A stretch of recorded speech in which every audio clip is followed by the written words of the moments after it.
I can think of two examples in the video. By the way, how many people here watch my video blog a lot? How many people don't?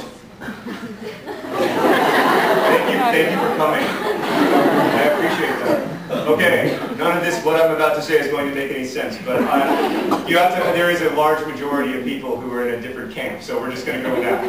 I can think of two examples of this in the stuff that we've done recently. When we raised all that money for Sean in Bangladesh, what we were doing was not just raising money for Sean in Bangladesh. We were raising money for Sean in Bangladesh so that he could distribute the money through Save the Children in a way that would allow us to see the people who were getting that money in a visceral way, to experience them as human beings, not as like a postcard where it's like, I'm so hungry, but as like regular human beings who are speaking in a language, who live lives, who have birthdays. I always think, whenever I think about this, I always think about when I was, when the invasion of Iraq, the second one in 2003 happened. My best friend and roommate was this guy, Hassan al-Rawas.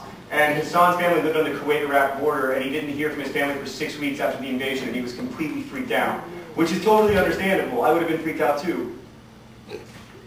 But his reaction to being freaked out was that he insisted on watching Fox News literally 20 hours a day.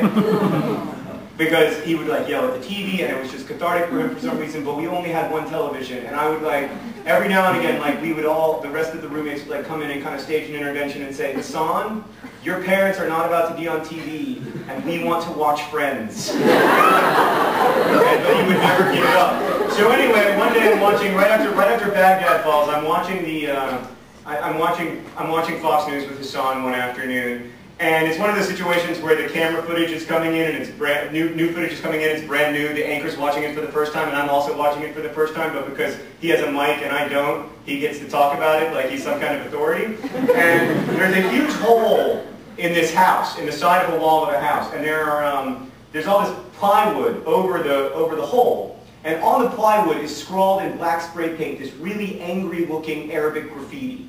And the guy on TV is talking about the hatred in the hearts of the Iraqi people and the anger on the Arab street and everything, and Hassan starts to laugh. And I say, what's so funny? And he said, the graffiti. And I said, what's funny about it? And he said, it says, happy birthday, sir, despite the circumstances. This is what we forget about when we dehumanize the other, when we think of other people as being like less fully human than us. That like, every day during the fall of Baghdad, it was some dude's birthday, you know? And that doesn't have to be a bad day, you know? It's not simply a bad day, you know? It's being poor, being in like radical poverty, being in $1-a-day poverty does not simply suck. Like, it is much more complicated than simply sucking. There is much more going on in your life than simply being poor.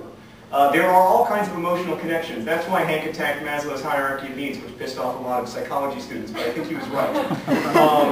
So, the other thing that I would say, the other comparison that I would make is when I think about Catcher in the Rye, when I think about Holden Caulfield, which we all read together and talked about together, when I think about Holden Caulfield, kicked out of boarding school, walking around New York for 2 days, trying to do nothing. He had no goal except to get one person to listen to him, and failing and failing and failing and failing, which is all of our experiences. It's Margot Ross Spiegelman and Hugh's experience in the book, but I think it's all of our experiences that we need, and we desperately want people to acknowledge the reality of our experience, to acknowledge the reality of our feelings, to acknowledge the seriousness of them, to say, yes, what you are going through matters, and I will listen to you talk about it. That's what we all desperately, desperately want, and we never adequately get, because other people are stuck inside of their skin-encased enclosures, and they are busy being themselves, and so it is so super hard for them to imagine us, just as it's hard for us to imagine them. Our responsibility to Holden Caulfield, to each other, to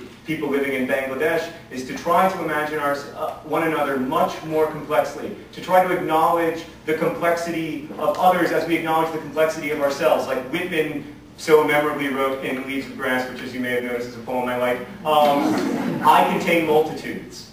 And I do. You know, I'm both smart and stupid, both not ugly and ugly, both cool and lame, or jokes and nerdy. You know, I am all of these things at once, but it's much easier when I'm dealing with someone who isn't me to say that they are one or the other. And I think to view ourselves this to view other people this dichotomous way is really troubling. And that's what inspired me to write Paper Town. It's also what inspires me to make video blogs and in a broader sense, like, makes me want to do all of the work that I do.